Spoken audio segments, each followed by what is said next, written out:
and federal law enforcement departments throughout the United States. The only national program that brings you authentic police case histories.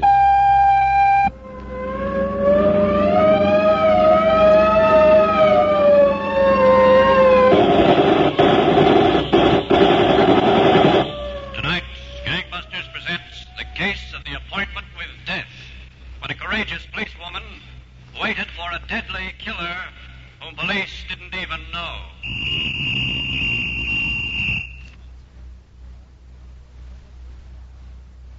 Gangbusters has asked the Honorable Frederick H. Block, Assistant United States Attorney for the Southern District of New York, to narrate tonight's case.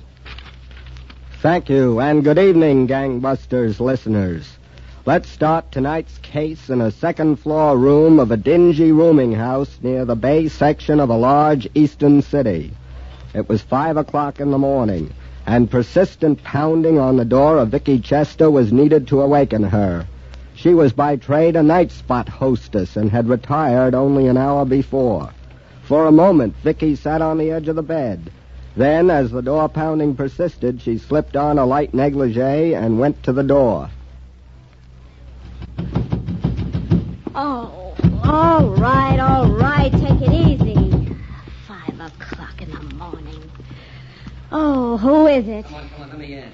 Who is it? You don't know me. Well, then a fine chance you got. I'd think twice before I let in somebody I know. Now, it's 5 o'clock. Go on away. I got a lot of sleep to catch up on. I'm a friend of Pinky. Oh. Yeah? That's right. Come on, open up. Pinky who? Waldo, Pinky Waldo. Just a second. Come in. Oh, thanks. Thanks a lot. Excuse me for not being more formally dressed. Don't bother me any. Company was the last thing I expected at 5 o'clock in the morning. Well, Pinky's sort of a magic word around here, huh? Pinky and I meant a lot to each other. Did you see him in? Were you cellmates or something? How's he look? I didn't even know Pinky was doing a bit until I tried to look him up tonight. Oh? You see, Pinky owes me a lot. He said if I ever got to this burg, it'd pay off. Looks as if I got to town too late. Yeah, about a year too late. Or about 3 years too early, whichever way you want to look at it. Now, go on. I don't get much sleep as it is. Did Pinky ever mention, Slim to you? Slim? Yeah. You want Slim? I'm Slim. Well, sit down, Slim. Make yourself at home. Listen, if it weren't for you, I'd never even have met Pinky. He'd have been stuck away in some can in West Virginia. It was in Ohio. Yeah, that's... Say, who told you about me? I heard about you. Well, couldn't you wait until noon or sometime? Do you have to go pounding on doors at this hour? And incidentally, how'd you manage to get in the downstairs door? That's always locked. I managed. Ain't that enough? Yeah, I guess it is.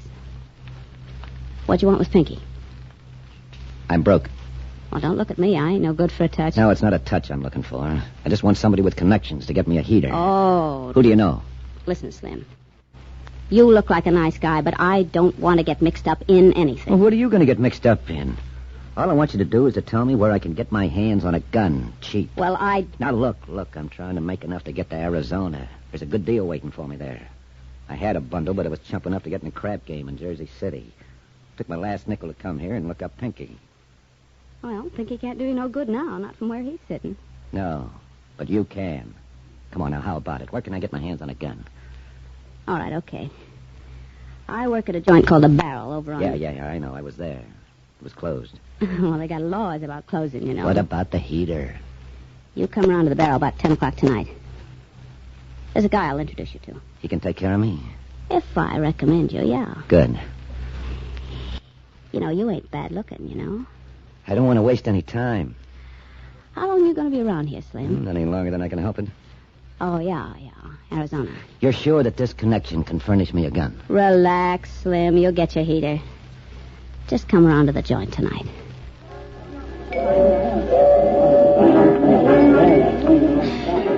Listen, Vicky, I got no more dough to spend on drinks. Where is this clown? You're always in a hurry, Slim. Sit still. He'll be here. You're sure that he can take care of what I want? You'll get to Arizona. Don't... Uh-huh. Didn't I tell you to have patience? There he is. Him? Yeah, him. You don't look much like an operator. Well, what do you care how he looks, as long as he's got the goods? Wait till I give him the... Oh, he spotted me. Here he comes. When I give you the high sign, blow. Listen, you don't have to tell me. I don't want to get involved in any deal. Hello, Vicky. How goes it? Selling lots of rot gut for the house? I sell my share. Jack, Slim. Hi. Sit down, Jack. Thanks. My feet are killing me. Jack, Yeah? Slim's a friend of Pinky's. Ah, you don't say. I do say. Well, any friend of Pinky's a friend of mine. Put it there, Slim. Slim's got some business for you, Jack. What can I do for you? Look, boys. You'll excuse me. The boss is getting peeved, my sitting at one table so long. Yeah, go ahead, kid. And thanks For what? for a lot of things. Okay. I'll float around later. Nice girl, that Vicky. Sweet as they come. We could talk about that all night. Not me. Early to bed, early to rise. It's my motto. What can I do for you, Slim? I want a heater. Cheap. Cheap. You heard me. What I got was all hard to come by. Oh, what have you got? Anything you want. I aim to please. What for around $20? $20. Yeah, that's all I'm going to spend. Well, I got an old beat-up Colt 38 special. It ain't much good. I'll take it. I wouldn't recommend it to my worst enemy. I said I'll take it. Okay. The customer is always right. That's what you always say, huh? Always. When do you want it? Right now. Let's go. You're in an awful hurry. Slim, ain't that right? Yeah, that's right. Now, where's the gun? Got to make me some dough beginning tonight. Why rush? Haste makes waste. Why don't we have a drink on it? Come on. Let's get the gun. Okay. You're the doctor.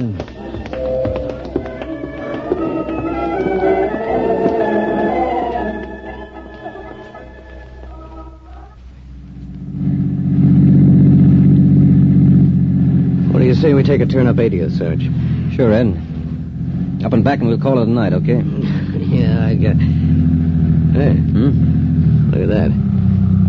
Yeah. Kind of late for anyone to be huddled in a doorway. Let's have a peek at him, eh?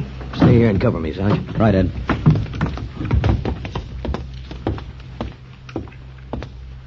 Hey, buddy.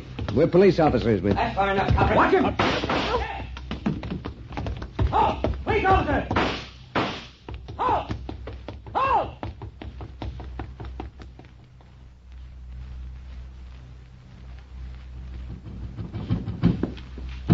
All right. Take it easy. Yeah, what do you want? It's me, Slim. Open up. Oh. How many times do I have to tell you? 5 o'clock in the morning, I'm asleep like all these... Yeah. I was in the neighborhood, Vicky. What's a fine reason? Well, I'm in a jam. I want to stay here a few hours. What kind of a jam? The worst kind. Believe me. Oh, well, then, look, you better get out of here. I can't go out on the street. Not right now. Now, listen, Slim, Pinky or no Pinky, enough's enough. I don't want trouble. What kind of trouble can you get keeping me here a few hours? Well, I don't know. What kind? What do you say we sit down? All right, why not? I guess you'll be leaving for Arizona a lot quicker now, huh? What makes you think so? Well, you get a gun, you get in trouble. The worst kind of trouble. Suppose we forget about my trouble. Okay, Slim. I hate trouble anyway. Come here, Vicky. Oh, Slim. Well. What do you think Pinky'll have to say about that? Who cares? Let him say anything he likes. So, Gangbusters listeners, as police were searching the neighborhood for the killer, the murderer, John Slim Patterson, had found a place to hide for a few hours. As he enjoyed the company of one woman, he had no idea another would be called upon to play an important part in bringing this case to a conclusion. Now back to Gangbusters. Here again is the narrator of tonight's case, Assistant United States Attorney Frederick H. Block. As I was saying, the criminal, John Slim Patterson, obtained a gun and used it to murder a detective. As the search began and the alarm spread, Sergeant Earl Howard was standing in the corridor at the hospital, where the detective's body was taken. He heard steps approaching and looked up to see Detective Captain Frank Delaney.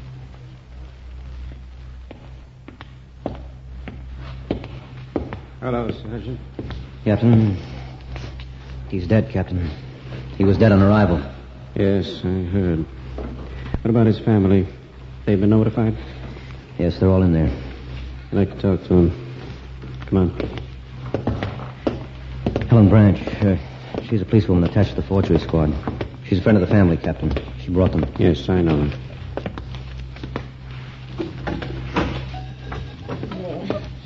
Maybe it'd be best if I took you back home. There's nothing you can do here. Oh, excuse me, dear. Hello, Sergeant. Have you heard? Did they get the killer yet? No, not yet. How are you, Captain? Helen, do you think it'd be all right if I talked with her a minute? I think so. I think she'd appreciate it. Suppose we step outside, Helen. All right, Sergeant.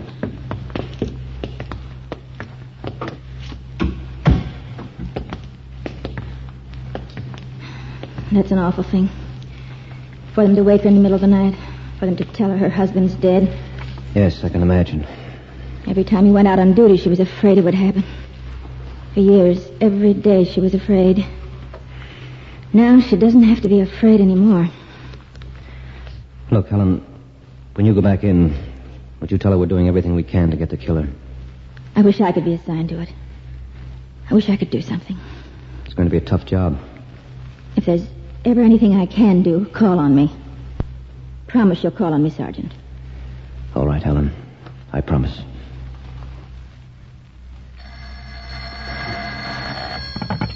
Captain Delaney. Oh, yes. What does it look like? Oh, that's so. Come in, Sergeant. That old, huh? Okay, if you run into anything else, give me a call.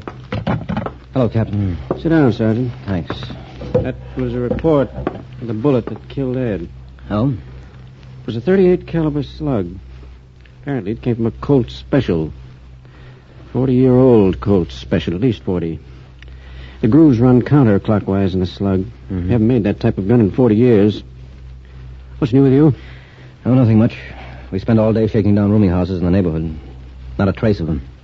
Well, I imagine he's still in town, Earl. The publicity this thing's getting ought to keep him pretty close to his room. And pretty scared.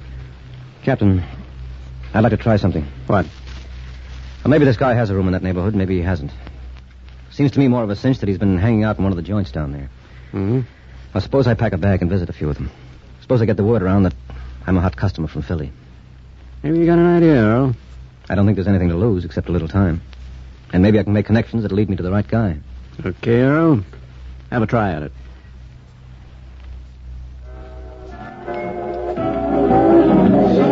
And like I was saying, boys, what's another drink? You buy me a drink, Hey, and I'll Vicky. be... what? Telephone. Oh, okay. Excuse me, will you, fellas? Yeah, sure. Go on back there. Oh, hiya, Jack. Why don't we sit down, Vicky? Once you meet a guy. I got a call on the phone right now. I'll be right back. Okay, but don't forget. Telephone. Some guys ought to know better than call you up during working hours.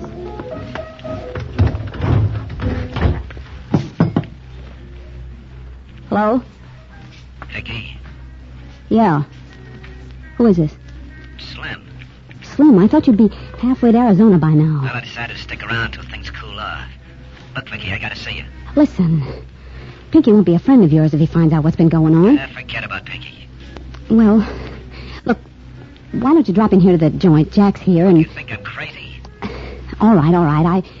I get through here in about another hour or so. How about me dropping around to your place? Where is it? Never mind. Well, okay, if that's the way you feel about it, Mr. Slim, goodbye. Fine thing. Hey, Vicky, come on. I'll buy you a drink. I'll see you later. Hey, Jack. You know who... Sit down, Vicky. Who's your friend here? This is Earl, Chester Earl. Glad to see you. He's hot out of Philly. He's a friend of Big Jake. Is that so? Hotter than a $2 pistol. Listen, I wouldn't go shouting it all over the joint. Now, look, Jack, the guys in Philly said you could help me get a room. I can't go lugging the suitcase all over town. I told you I'll help you get a room. You know of any place, Vicky? I don't know of any place. Jack, you know who that was on the phone? Oh, Slim. Slim. I thought he'd be in Arizona by Well, now. the operator didn't say nothing about long distance. Hey, you're not going to be like this guy Slim, are you, Earl? I do the guy a favor and he gets himself all jammed up. Jack, What's the matter? I didn't do him a favor? if you call making some dough off a guy a favor. How much could I make? He wouldn't give me more than 20 for the gun. Oh, let's talk about something else. Yeah, room for me, for instance. Hey, maybe we can get him Slim's room. Slim's leaving for Arizona. Well, I don't know where Slim's staying. Ah, come on, Vicky. Don't kid your Uncle Jack. You've been seeing Slim. I don't know where he lives. What do you want from me? That ain't the way I heard it. I don't care how you heard it. Look, this ain't getting me anyplace. The guy's hot around town, Earl. He's got a deal out in Arizona. He wants to get out as quick as he can. If she'll open up and tell me where he is, I'll fix it. I told you, I don't know. Okay, I can't sit around all night with a suitcase. Listen, I can't do you no good. If I could, I would. I can't. Well, what do you say we all take a ride downtown? I can't go nowheres. I don't get off for another hour. And what am I doing in your troubles anyway? Find your own room. Oh, you don't get it, Vicky. This is a pinch. I'm a police officer. What? And I don't want any disturbance. Come on, both of you. Listen, I didn't do What do nothing. you want me for? I'm as innocent as a newborn babe. Let's just go downtown. We'll get it all straightened out. Straighten it out, all right.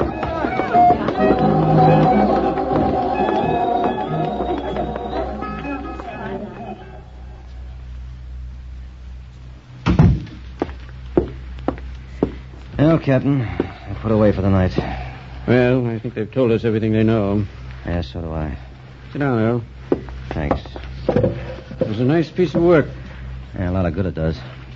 After I covered all those joints to find him. All I know him by is Slim. Yeah. Don't know where he lives and might be headed for Arizona any minute. I wonder what this guy has in Arizona. I don't know, but whatever it is, Captain, he sure wants to get to it. Yes. He knows he'll have a tough time getting out of this town. Earl, Yes, Captain? I think I'll have a policewoman assigned to this case. Helen Branch? Didn't you tell you she'd like to do something? She practically begged to help. Okay, get her on the phone. Maybe there is something she can do. What's that, Captain?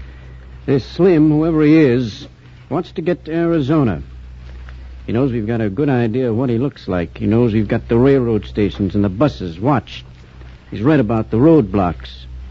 Chances are he's too scared to step out of his room. Yeah, but what's that got to do with Helen Branch? He gets the papers, for sure. And holed up in that room, he probably reads every word. If you were wanted for killing a policeman, you were trying to get to Arizona, what would you do if you read an ad in the paper that went something like this? Wanted, young man to drive new automobile to Arizona. Phone Mrs. Helen Branch, Central. Hey, Captain, that's the ticket. Okay, get hold of Helen and tell her what we've got in mind. You betcha, Captain, right away.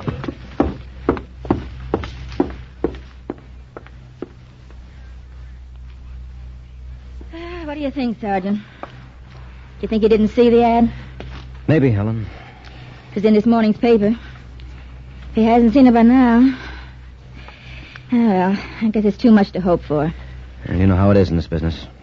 You've got to wait and wait and then wait some more. And if nothing comes of the idea, we try something else. And you think there's no use? Well, we'll let the ad run tomorrow, too. If that... That's it. All right, now, take it easy. I will. If it's him, hand it like we planned. All right. Okay, pick it up. Hello? Hello, is this Mrs. Helen Branch? Yes, talking. You're the one who put the ad in this morning's Times? Yes, that's right. Well, I'll be glad to drive your car to Arizona.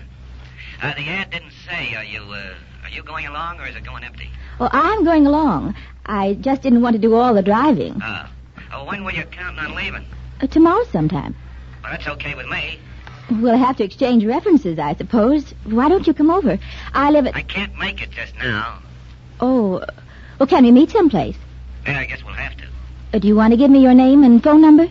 Well, suppose we meet at 7 o'clock. Downtown on the corner of Main and Commerce. You know, in front of the drugstore. But how'll I know you? Well, what's your car look like? Oh, it's a new Pontiac four-door, green. Pontiac four-door green. Okay. All right, then I'll see you. Main and Commerce, 7 o'clock. My name is Slim. Hello? Hello? He said his name was Slim. Good work, Helen. I'm to meet him on the corner of Main and Commerce, 7 o'clock, in front of the drugstore. He'll be met, all right. Well, that's probably the captain. But you better answer it just to make sure. Hello? This is Captain Lady Helen. Would you let me talk to Sergeant Howard, please? He's right here, Sergeant. Thanks. Hello, Captain. I heard the conversation. Looks like the boy. How about it? Were they able to trace the call? Well, it hasn't come through yet, but... Just a second. What was that? Okay, there's a squad of detectives down there. Have them take a look around. Earl, Yeah? call came from a base station in the base section. Well, that doesn't help much. He's probably gone by now. Tell her she'll have to meet the killer tonight. But tell her not to worry. We'll have every man we can spare in the neighborhood. Here again is the narrator of tonight's case, Assistant United States Attorney Frederick H. Block. In the darkness of that winter evening, the policewoman, Helen Branch, drove to the busy corner to keep her appointment with a killer. However, she was not entirely alone. The neighborhood swarmed with detectives on the alert for their man, and Sergeant Earl Howard was out of sight on the floor of the car, behind the seat, as she reached the rendezvous.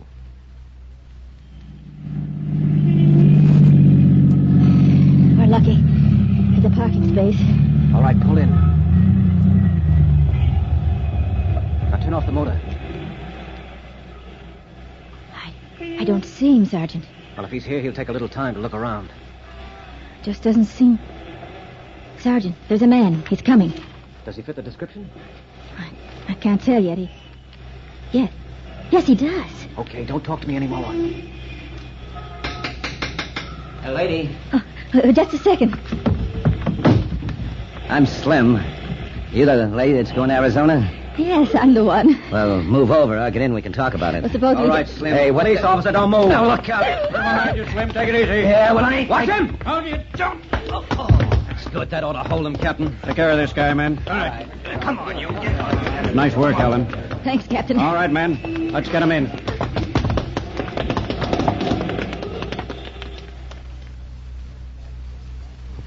That, Gangbusters listeners, was exactly how this killer was apprehended. He was tried for the crime of first-degree murder and sentenced to death.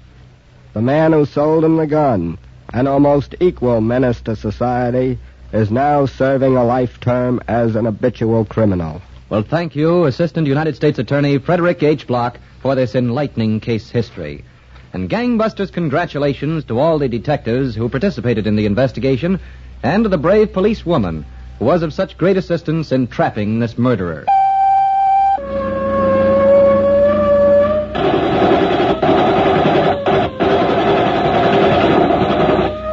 Tonight's case was dramatized by Stanley Niss and directed by William Sweets, with Miss Leslie Woods and Chuck Webster in leading roles.